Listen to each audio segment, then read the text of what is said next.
Hey everyone, Solomon AD here. I've made a deal. Not with the devil, but with the Psycho Sorcerer. I've had a little bit of a slowdown with the videos that I've been wanting to make more. I can chalk it down to one word: Archons. So, I am here to uphold my end of the bargain to the Psycho Sorcerer.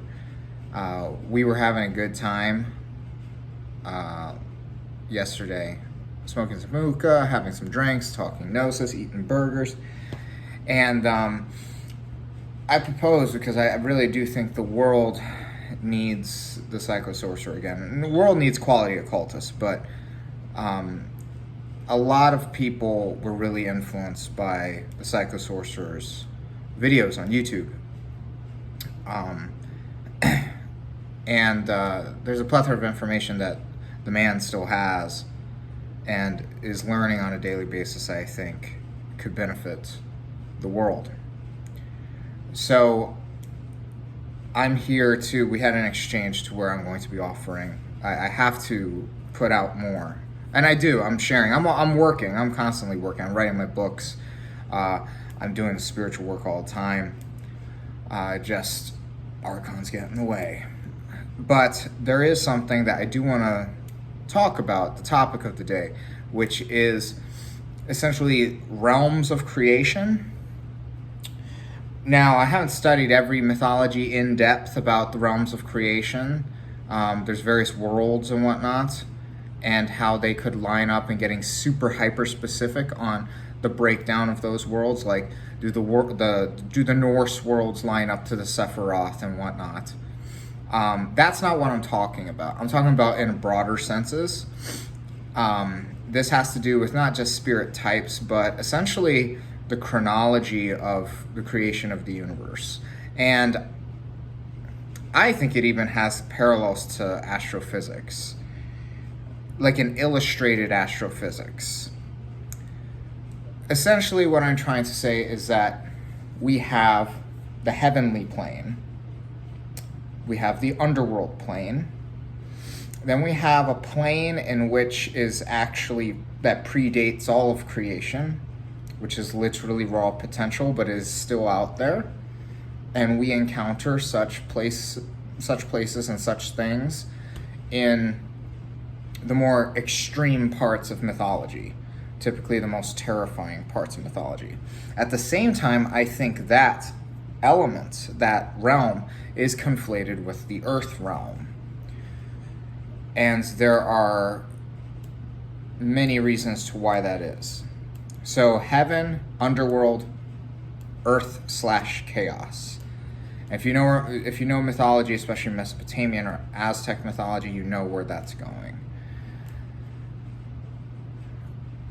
This is just, I want to make a whole series about this because this is really in depth. This has to do with my initiatory system. This has to do with essentially understanding cosmology as a whole. Understanding this concept makes the magician better and more effective. But it can also kind of drive you kind of loopy. It can make things kind of loopy. What is important is that I believe many ancients, especially the Maya, were really in tune with this kind of roadmap to the universe, or at least a broad sections of the universe. If you look at alchemy, I do think it's talking about very similar things. The three major phases of alchemy reflect essentially these realms.